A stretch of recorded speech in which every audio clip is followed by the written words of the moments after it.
Welcome to my channel Mathsomatic makes maths easy. Today we will study class 9 chapter 13 surface areas and volumes exercise 13.4 concepts and tricks.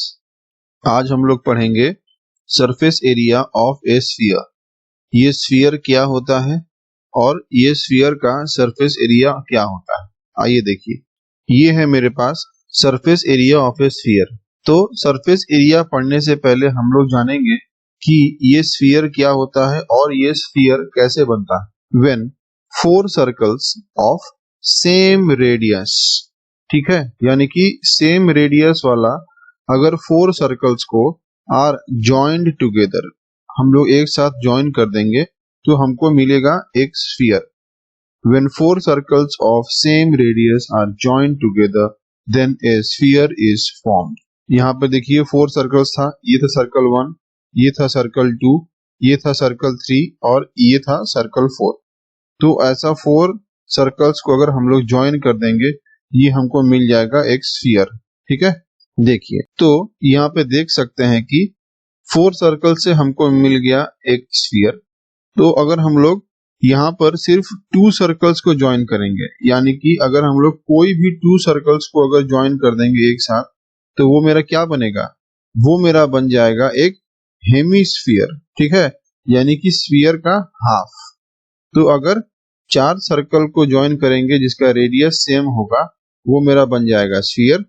लेकिन same radius वाला अगर दो circles को join करेंगे तो वो मेरा बन जाएगा एक हेमीस्फीयर, यानी कि स्फीयर का हाफ। तो यहाँ पे हम लोग समझ लिए कि एक स्फीयर क्या होता है और एक हेमीस्फीयर क्या होता है। ठीक है, तो ध्यान से देखिए, ये जो स्फीयर है ये मेरा बना है फोर सर्कल से। तो सर्कल का एरिया क्या होता है, सर्कल का जो एरिया है वो मेरा होता है पाई आर स्क्वायर। तो अगर एक सर्कल का एरिया मेरा पाई आर स्क्वायर है तो यहाँ पर टोटल फोर सर्कल्स है, तो स्फीयर का जो एरिया है वो क्या हो जाएगा, स्फीयर का जो एरिया है वो मेरा हो जाएगा सरफेस एरिया ऑफ स्फीयर। ये मेरा बन जाएगा 4 times the surface area of circle, यानी कि सरफेस एरिया ऑफ स्फीयर मेरा बन गया है 4 पाई आर स्क्वायर। ओके, जहां पर आर जो है वो मेरा है कॉमन रेडियस, यानी कि जो रेडियस था वो सब सर्कल में सेम था, इसलिए ये मेरा बन गया है कॉमन रेडियस। यहाँ पे हम लोग देख लिए कि स्फीयर क्या होता है, और स्फीयर मेरा फोर सर्कल से बनता है। स्फीयर का जो सरफेस एरिया है वो मेरा होता है 4 times the surface area of circle. Therefore sphere का जो सरफेस एरिया है वो मेरा हो गया है 4 पाई आर स्क्वायर। ओके, अब नेक्स्ट क्या है देखिए, नेक्स्ट है मेरे पास हेमीस्फीयर। ये हेमीस्फीयर क्या हो गया है, when a sphere is divided into 2 equal halves, तो ये हमको मिल जाता है hemisphere. Then those equal halves are called hemispheres. ठीक है, इस तरीके से हमको हेमीस्फीयर मिल गया। अगर स्फीयर को हम लोग इक्वल पार्ट में डिवाइड कर देंगे तो हमको हेमीस्फीयर मिल जाएगा। तो हेमीस्फीयर क्या हो गया है देखिए, कर्व्ड सरफेस एरिया इस हेमीस्फीयर का क्या हो जाएगा, ये मेरा हो जाएगा जो एक स्फीयर का कर्व्ड सरफेस एरिया था उसका हाफ, यानी कि 1/2, ये मेरा बन जाता है 2 pi R square. Total surface area एक हेमीस्फीयर का ये मेरा बन जाएगा 2 पाई आर स्क्वायर के साथ में हम लोग और एक एक्स्ट्रा पाई आर स्क्वायर को ऐड कर देंगे, यानी कि total surface area of hemisphere मेरा बन जाएगा 3 पाई आर स्क्वायर। ओके, इस तरीके से हम लोग यहाँ पर कर्व्ड सरफेस एरिया निकाल लिए हैं हेमीस्फीयर का, और टोटल सरफेस एरिया भी निकाल लिए हैं हेमीस्फीयर का। अब देखिए नेक्स्ट क्या है, नेक्स्ट है एग्जांपल नंबर 7। ये कहता है find surface area of A sphere of radius 7 centimetre.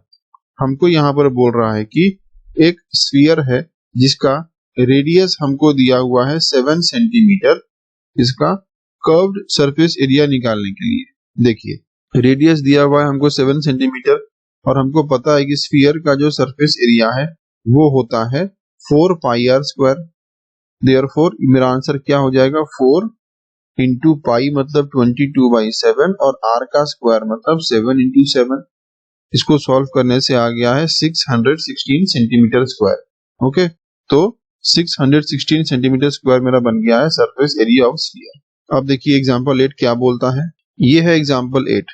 ये कहता है find the curved surface area, यहाँ पे हमको कर्व्ड सरफेस एरिया निकालना है एंड टोटल सरफेस एरिया भी निकालना है ऑफ हेमिस्फीयर, यहाँ पे हमको हेमिस्फीयर का निकालना है कर्व्ड सरफेस एरिया और टोटल सरफेस एरिया। यहाँ पे रेडियस हमको दिया हुआ है 21 सेंटीमीटर, तो हमको पता है कि हेमिस्फीयर का कर्व्ड सरफेस एरिया होता है 2 पाई आर स्क्वायर। तो 2 मतलब हो गया यहाँ पर 2 और पाई मतलब हो गया 22/7 और आर मतलब हो गया है देखिए 21 इंटू 21। इसको सॉल्व करने से हमको मिल गया है 2772 सेंटीमीटर स्क्वायर। ये मेरा हो गया है कर्व्ड सरफेस एरिया इस हेमिस्फीयर का। अब देखिए नंबर 2 क्या बोलता है। नंबर 2 बोलता है टोटल सरफेस एरिया, यानी कि टोटल सरफेस एरिया मेरा इस हेमिस्फीयर का बन जाता है 3 पाई आर स्क्वायर। ये मेरा हो गया 3 इंटू पाई 22/7 और आर का स्क्वायर यानी कि 21 इंटू 21। इसको सॉल्व किए तो मेरे पास आंसर आ गया है 4158 सेंटीमीटर स्क्वायर। ओके, इस तरीके से हम लोगों ने यहाँ पे हेमिस्फीयर का कर्व सरफेस एरिया और टोटल सरफेस एरिया को निकाल लिया। अब देखिए नेक्स्ट क्या है। नेक्स्ट है मेरे पास एग्जाम्पल 9। ये कहता है the hollow sphere in which the circus motorcyclist performs his stunts has a diameter of 7 metre, find the area available for motorcyclist for riding. हमको यहाँ पर दिया हुआ है कि एक हॉलो स्फीयर है, यानी कि स्फीयर खाली है। तो जब एक स्फीयर खाली है यानी कि हॉलो स्फीयर है, तो यहाँ पर देखिए हमको फिर बोलता है कि find the area available for motorcyclist for riding. यहाँ पर मोटर साइक्लिस्ट को राइडिंग करने के लिए कितना एरिया लगेगा, ठीक है। तो यहाँ पर क्वेश्चन में हमको बोल दिया है कि ये हॉलो है भीतर से, यानी कि खाली है। तो क्वेश्चन में हमको दिया हुआ है डायमीटर इज इक्वल टू 7। तो डायमीटर अगर दिया हुआ है हमको 7 सेंटीमीटर, तो रेडियस मेरा क्या हो जाएगा 7/2। ये मेरा हो गया रेडियस 7/2 सेंटीमीटर। यहाँ पर हमको दिया हुआ था स्फीयर, तो हमको पता है कि स्फीयर का जो एरिया होता है वो क्या होता है, वो होता है 4 पाई आर स्क्वायर। तो ये मेरा हो गया है देखिए 4 इंटू पाई 22/7 आर का स्क्वायर यानी कि 7/2 इंटू 7/2। सॉल्व किए तो हमको आ गया है 154 सेंटीमीटर स्क्वायर। ओके, इस तरीके से हम लोगों ने निकाल लिया एरिया जहां पे मोटरसाइकिलिस्ट राइडिंग कर सकता है उस हॉलो स्फीयर के भीतर। ओके, अब देखिए नेक्स्ट क्या है। नेक्स्ट है मेरे पास एग्जांपल 10। ये कहता है a hemispherical dome of a building needs to be painted. ये मेरा एक बिल्डिंग का डोम है जो कि एक हेमिस्फेरिकल शेप में है। If the circumference of the base of the dome is 17.6 metre, जो ये डोम है उसका सरकमफरेंस हमको दिया हुआ है क्वेश्चन में, ये वो है मेरे पास 17.6 मीटर। कहता है find the cost of painting it, इसको पेंट करने का हमको कितना कॉस्ट पड़ेगा।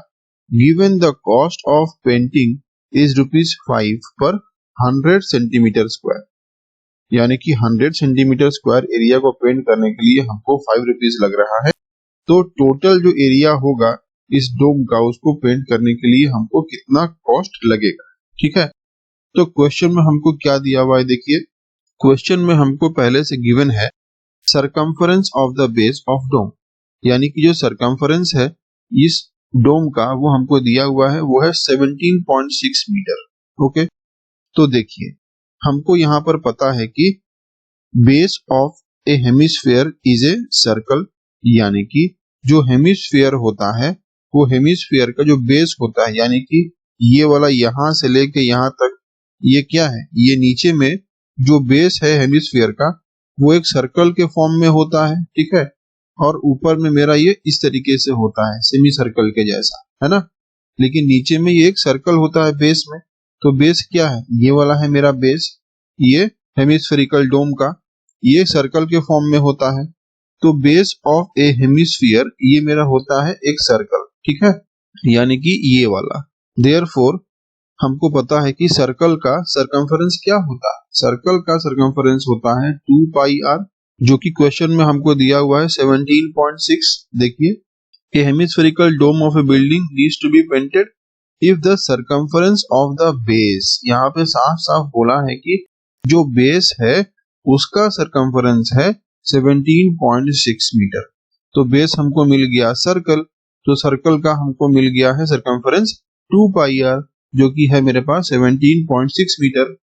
और यहाँ से हम लोग आर के वैल्यू को निकाल लिए, जो कि हमको मिल गया है 2.8 मीटर का। यहाँ से हमको रेडियस मिल गया 2.8 मीटर, ठीक है। यानी कि नीचे का जो बेस था, इस बेस का रेडियस हमको मिल गया है 2.8 मीटर का। देयरफॉर कर्व्ड सरफेस एरिया, ये हेमिस्फीयर है, उसका हमको मिल जाएगा 2 पाई आर स्क्वायर, यानी कि ये मेरा हो गया है 2 इंटू पाई मतलब 22/7, आर स्क्वायर मतलब ये वाला आर है और फिर ये वाला भी आर है, 2.8 इंटू 2.8। तो इसको सॉल्व किए हैं हम लोग, तो हमको मिल गया है मेरा आंसर 49.28 मीटर स्क्वायर, ठीक है। तो इस तरीके से हमको कर्व्ड सरफेस एरिया मिल गया है ये हेमिस्फीयर का। यहाँ पे हमको क्वेश्चन में क्या बोल रहा था, देखिए क्वेश्चन में हमको बोल रहा था कि 100 सेंटीमीटर स्क्वायर एरिया को पेंट करने के लिए लग रहा है ₹5, लेकिन यहाँ जो मेरा एरिया है वो मेरा आया है मीटर स्क्वायर में। तो हमको ये वाला मीटर स्क्वायर को कन्वर्ट करना पड़ेगा सेंटीमीटर स्क्वायर में, क्योंकि जो कॉस्ट ऑफ पेंटिंग है वो हमको सेंटीमीटर स्क्वायर में दिया हुआ है, ठीक है। देखिए नाउ 49.28 मीटर स्क्वायर को हम लोग सेंटीमीटर स्क्वायर में कन्वर्ट कर रहे हैं, तो ये मेरा हो जाएगा 49.28 इंटू 100। क्यों? क्योंकि हमको पता है कि 1 मीटर का मतलब कितना होता है, 1 मीटर का मतलब होता है 100 सेंटीमीटर।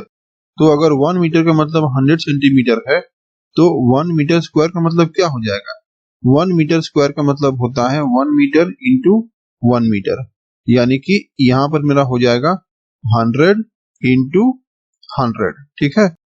ये मेरा हो गया है सेंटीमीटर स्क्वायर, ठीक है। तो इसलिए हम लोग यहाँ पर किए हैं 49.28 इंटू 100, ये मेरा बन जाता है 492,800 सेंटीमीटर स्क्वायर।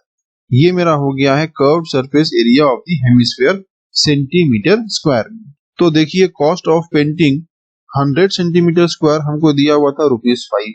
तो अगर कॉस्ट ऑफ पेंटिंग मेरा 100 सेंटीमीटर स्क्वायर के लिए ₹5 है, तो 1 सेंटीमीटर स्क्वायर के लिए हो जाएगा ₹5/100। Therefore cost of painting 492,800 centimetre square area, ये मेरा हो जाएगा ₹5/100 इंटू 492,800, यानी कि इसको कट करने से हमको मिल गया है ₹24,640, ठीक है। Therefore बोल सकते हैं कि cost of painting the whole dome, यानी कि पूरा जो डोम था उसको हमको पेंट करने के लिए कॉस्ट पड़ेगा ₹24,640 का। Okay, thank you. Please like, share and subscribe to my channel and press the bell icon to get new video updates.